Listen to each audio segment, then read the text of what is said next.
MI can really improve adherence and health outcomes in pediatric settings. So sort of focused on MI with this population. Any of you who know MI knows that, I've been learning it for 20 years and I still feel like I learn every time I really do it and think about it.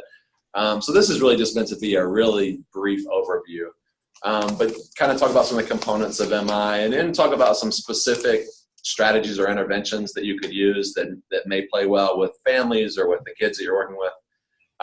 So I really see these, especially motivational interviewing and like we were just hearing from Beach Book, trauma-informed care, sort of coupled together. Really, so motivational interviewing is evidence-based practice that can be used by a variety of different providers, and it's been shown to be effective across all kinds of health behaviors, but also even behaviors like with students doing their homework and going to class and things as practical as that. Also for supervisors, it's been shown to be an effective way to manage people and supervise people. And essentially it's based on self-determination theory, the idea that most of us like to be a partner in whatever it is that we're doing. There is a small minority of us that just like to be told what to do and then we do it. But the vast majority of folks like to have a say in and participate in the process. So when you're doing motivational interviewing, even with the kid you're sitting across, you're seeing them as an expert in their own world and an expert in what they're willing to do and an expert in what they're willing to try. And then obviously we as providers have our own expertise. So you're trying to kind of bridge those things together. SBIRT, like we talked about last week, just to kind of quickly review, is really a validated screening tool that you use. So perhaps for alcohol or drugs. And then you do a motivational interviewing intervention and then attempt to refer people to treatment. And trauma-informed care is really just sort of a systems-wide approach where you're thinking about the trauma and the vicarious trauma that your staff and providers have experienced and trying to be sensitive to their needs. You were talking about teachers being aware that probably there's a proportion of teachers who've experienced their own trauma and could be triggered by working with students who've experienced trauma and or just have some emotional regulation issues. And then obviously as well, being aware of how trauma can play in different arenas. And, you all at Beachbrook just spoke to this really in an eloquent way in that, you're theorizing that perhaps some of the reason why there's an increase in sort of crisis around the end of the school year is that for some kids who've experienced trauma or abandonment type issues, school, as much as they may talk about hating it, it provides a structure and a routine and a relatively safe place to be. And therefore, it may be a little bit of kicking and screaming when they're aware that that school year, that kind of safety net is ending. And then for their families who are perhaps struggling in some ways, realizing that, they have to figure out activities for these kids the whole summer and where they're going to get food and those type of things. So that's like just a really good example of being empathetic to people and individuals that trauma may have affected, their situation. We talked about this last week, and I think you all were on, so I'll do this briefly. So the sort of the philosophy or mindset of motivational interviewing is it's a collaborative process. So, for those kids who are struggling with, or those families, what are we going to do for the summer? As opposed to prescribing a certain thing that they should do, you would wonder from their perspective, what have you done over the summers that's been helpful? Tell me about a good day you had over the summer last year, and what could you do to make that more likely to happen? So, you're leveraging their expertise. The acceptance is really what you all just described, is having empathy for people, understanding that people sometimes their suffering manifests in ways that is challenging and oppositional, and it can result in substance use or fighting or whatever. But oftentimes there's a reason or some sort of story behind that. Absolute worth. I've worked I was director of a family program where we worked with homeless families. And it's very easy, and it used to really make me cringe when I'd hear people say, "Oh, that's a damaged family," or "That family's no good," or whatever. Or that's a bad neighborhood even, where really there's good and bad in families, there's good and bad in neighborhoods. There may be unique challenges, but to paint a group of people with a broad stroke like that, so you look for the good in people. Emphasizing autonomy, these kids, I always talk about kids have autonomy. Yeah, they have more consequences. They can choose not to go to school, and they can choose then to get caught up in the child welfare system, but they can walk their feet away from the school, so they have autonomy. So I never say to kids, you can't do that. I say, well, if you choose to do that, this would be a likely consequence to that. And you can choose that. And an affirmation, like my son's principal talks about, is catching folks being good. So for that family that typically misses appointments or comes late, but they happen to come on time this time, maybe instead of saying, well, how come you haven't been coming? You say, wow, I'm so impressed that you made it on time today with all the things you have going on. It says a lot about y'all. Compassion, really just making sure you're doing the best interest by people. And evocation is really, I would say, the nuts and bolts of motivational interviewing. It's figuring out how are you going to get people to kind of talk about or buy into the change process. So here's some recent literature about motivational interviewing across a bunch of different areas. So that first article, basically it was a review of a lot of different MI literature in pediatric settings, and found that MI is been shown to be more effective than the typical directive and educational approach for improving substance use outcomes in adolescents. It also, there's a lot of efficacy related research in terms of improving mental health and physical health during that period. And this is just a list, there's a lot more than this, but eating disorders, condom use, tobacco use, management of asthma, diabetes, and other chronic conditions. So it kind of, again, it plays well in a lot of different target behaviors. This next article, I have some effect size stuff. So in this, the Halterman, an effect size of 0.61, so that's a little over half a standard deviation, which is pretty significant for one session of parent-child asthma. And by the way, so in these reviews, they found that it was typically more effective to have a parent involved in the interventions. So it was a moderating variable. There was not a big impact in terms of duration of sessions or how many times you saw people. But the other big moderating variable was, did the person really know how to do motivational interviewing? So the studies where they did a fidelity scale on the person's performance, the higher they met that fidelity, the more congruent, the better outcomes they had. So that's something I always think, this is not, many of you probably know motivational interviewing from before, but just like watching this is not going to make you proficient in motivational interviewing, likely, maybe for some people. So really to have the good outcome, you need to be practicing and getting feedback. In terms of dentistry, reported an effect size of 0.404 for one session of parent-child dental health. And then one of the issues that with obesity, there did seem to be a moderating effect with number of sessions. Maybe perhaps that's just, perhaps even a more challenging issue. But they found an effect size of 1.7, which is pretty darn big, for 7 sessions of parent-child obesity. And many of these took place in a pediatric care setting with short duration of sessions, 15 to 20 minutes. And lastly, MI works really well with referral. So adolescents with mood disorder randomized to MI versus kind of a friending condition, that the folks in the MI can attend in way more CBT group therapy sessions compared to the active control.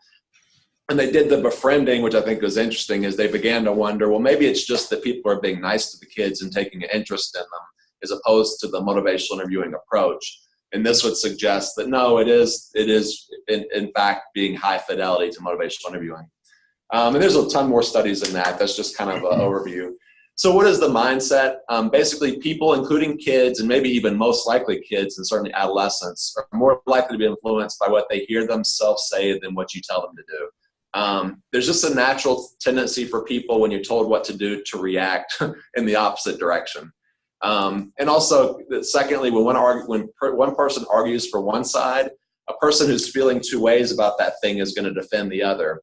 And those of you who have ever seen your own doctor and you have your own health behavior you struggle with, and they're saying, well, yeah, but you really need to diet and exercise and all that. And you're thinking, yeah, but I'm really too busy and I work hard and I don't have the time. That's kind of like what happens. Like you're sitting there defending, even in your head, why you do what you do. The interesting thing for adolescents is that you're not going to typically hear as much like, okay, yeah, I really need to stop smoking. Yeah, okay, I really need to start exercising more. But what you're going to hear less of is, I really like smoking, and I really like laying on the couch and watching Netflix. So for some reason, and this has been across studies, that kind of what you're listening for adolescents is just a decrease in the, yeah, but I really like drinking alcohol. And that's kind of a proxy for that behavior change. So Things you're doing are open-ended questions, just kind of examples. Like if a kid's ever exercised regularly before, we could kind of theorize that if they exercised regularly, they probably felt good. So a good question would be, what was it like when you were exercising regularly, right? Or, if a family was attending religious services regularly, you could maybe suspect that that was a good time in that family's life. Again, we're not sure, but a good question could be, what was it like when your family was going to your religious services more regularly or eating supper together more regularly? Affirmations is the catching people being good. Again, like, wow, I'm really impressed that you came to this appointment on time today. Reflective listening is really expressing empathy in statements. So it's things like, yeah, I get it. Like smoking cigarettes is really attractive to you because it helps you connect to your peers and it relieves a little bit of stress. So you're just really sort of empathizing with what they're saying. Summaries is a longer reflection. So it's something like, okay, so on the one hand, you don't really want to do trauma-focused CBT because you're kind of worried about getting into the narrative and you're not sure how your parents are going to react to this. And also you're dealing with exams right now and it's hard to think about how you're going to do all that. Now, on the other hand, you've been trying to repress these memories for a long time and it hasn't been working. And you're thinking about it all the time anyways, including when you're dreaming. And you do have some belief that it could be helpful, right? So you're just kind of summarizing the whole thing that they're struggling with. The informing and advising, I did this recently with a guy where he was an 18-year-old and he was newly sober and wanted to go to a keg party. And instead of me kind of jumping down his throat and saying, well, you can't be going to a keg party, that's not going to be any good for you, I first of all asked permission. So would it be okay if I share with you what I have, a concern I have about that? He then said, yeah. And then I kind of discussed with him why I thought that might be a high-risk situation for him. And then I wondered what he thought about it. So it's kind of like this sandwich where you're asking permission to educate people or give people their diagnosis. Then you're presenting that information, and then you're kind of wondering how they react to it. It really, I think the rationale for that is that it really kind of equals the playing field. And it's a really overt way of being collaborative because you're not assuming that people want to hear what you have to say. Interestingly, whenever I do these trainings, people say, well, what if they say no? Well, first of all, that's their right. And then you can just document patient and family didn't want to be educated about this issue. But the other thing I would say is I'm sure it will happen. It's never happened to me. And I've been asking that question for about 20 years now. Typically, people are like, wow, really? You care that, to know that whether I'm bought in. So here's some specific things that we can kind of look at. These are 9 kind of concrete MI skills that help people talk more about change talk. So darn questions, these are just desire, ability, reason, need, or sort of, they're all components of change talk. So desire, why would you want to stop smoking? Ability, how do you think you'd go about smoking? Reason, give me one good reason why you'd want to stop smoking. Need, how come it's important to stop smoking? So these are just kind of different questions that get at little different aspects of someone's change process. Exploring the pros and cons. In MI, you always start with what is the person like about the quote unquote problem or unhealthy behavior. And that's this disarming tactic. People are typically not expecting it. And it really, the kind of hidden message there is that you're not dysfunctional for doing this. You have a reason for it. And I'm okay with that. And I can empathize with that. So you would start with, what do you like about drinking? What do you like about not using your asthma inhaler? What do you like about not taking medications? You'd start on that end. And then, of course, then you'd empathize. Okay, I get it. It's embarrassing to walk around with your asthma inhaler and you don't want people to think that you have a problem, right? So you express a little empathy.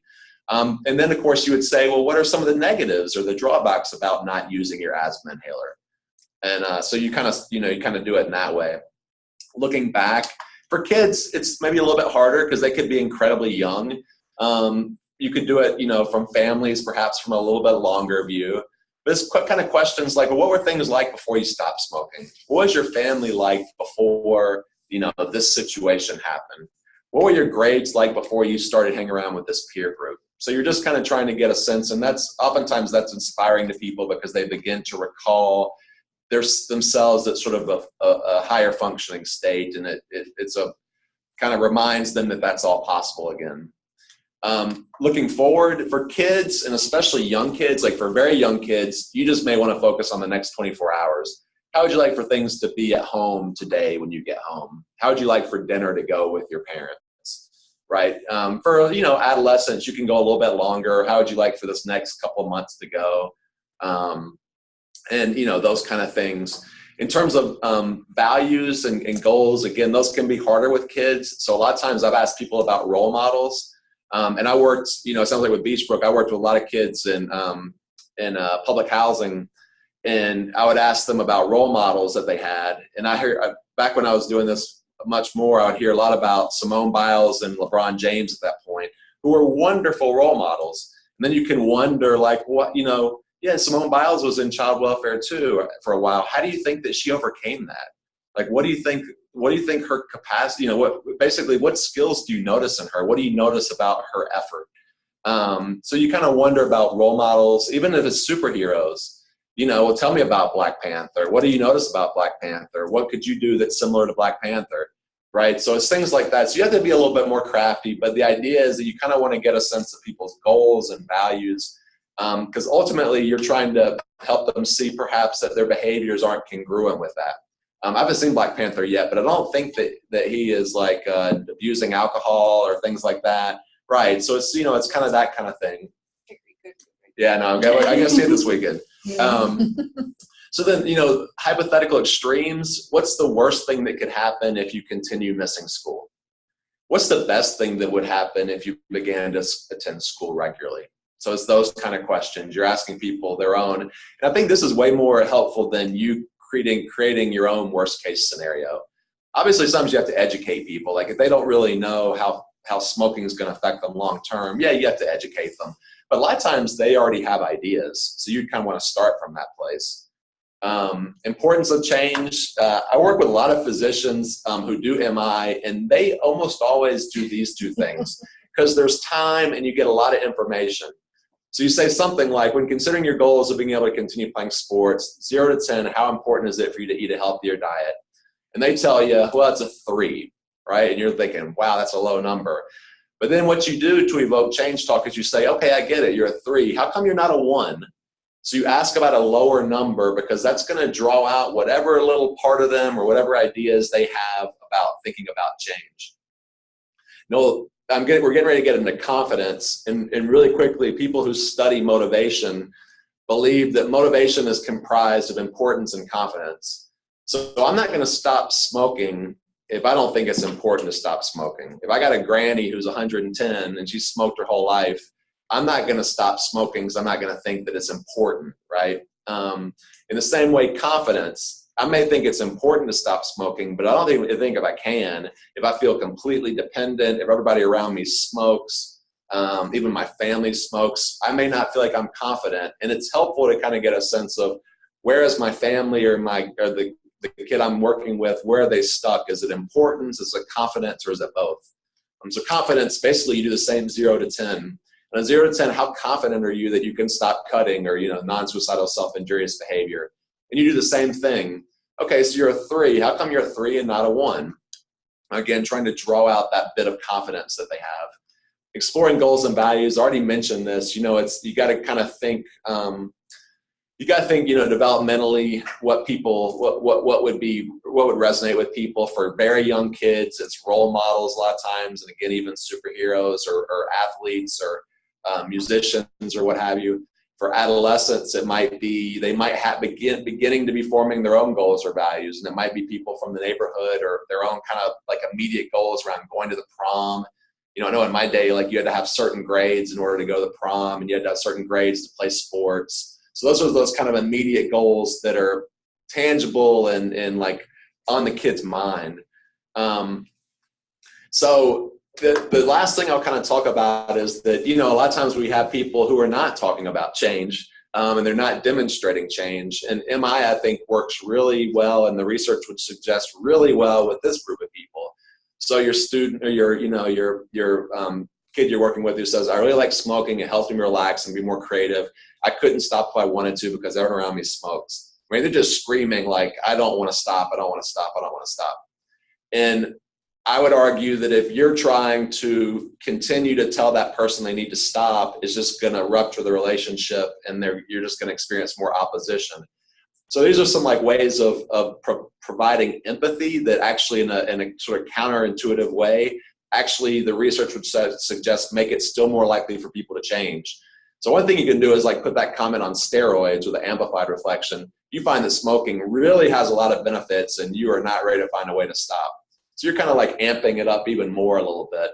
And, for the medical providers in the room, obviously you're not saying that smoking has a lot of benefits, and which is why you say you find that, right? You're not in any way saying, yeah, well, smoking does have a lot of benefits, because that could be misinterpreted as, you sort of prescribing smoking.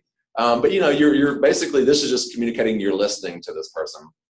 Coming alongside a softer version of amplified, you see little benefit to stopping smoking. It's just a little softer, but you're kind of joining the person. Emphasizing personal choice, you will decide when and how to change your smoking, if ever. That's a really clear way of putting the autonomy where it really belongs to that person you're sitting across from. And then one of my favorites, I do this all the time, because my belief is I'm not going to help somebody with this big problem behavior if they don't want to see me. So shifting focus is, okay, I get it. So stopping smoking is not a priority. We're going to put that outside the office right now. What else would you like to work on? There's also this thing with human beings that there's this sort of cascade effect that, okay, like maybe you're not stopping smoking yet, but you're willing to start exercising more. And as you start to exercise more, lo and behold, you begin to get more ambivalent about your smoking. So, if you can get somebody working on something healthy, that's ultimately, it's going to be good for their health overall, but it might also create some change in that other behavior. And I got a bunch of references there. One thing, I have a feeling people probably are pretty aware of this intervention, but if you're not, that www.motivationalinterviewing.org is a really great resource where they have all kinds of like materials, but also videos where you can watch people doing it. So that's a good resource. It's all free, all kinds of freely accessible stuff. Thank you, Russell. You're welcome. Any questions or comments from folks? One thing I'm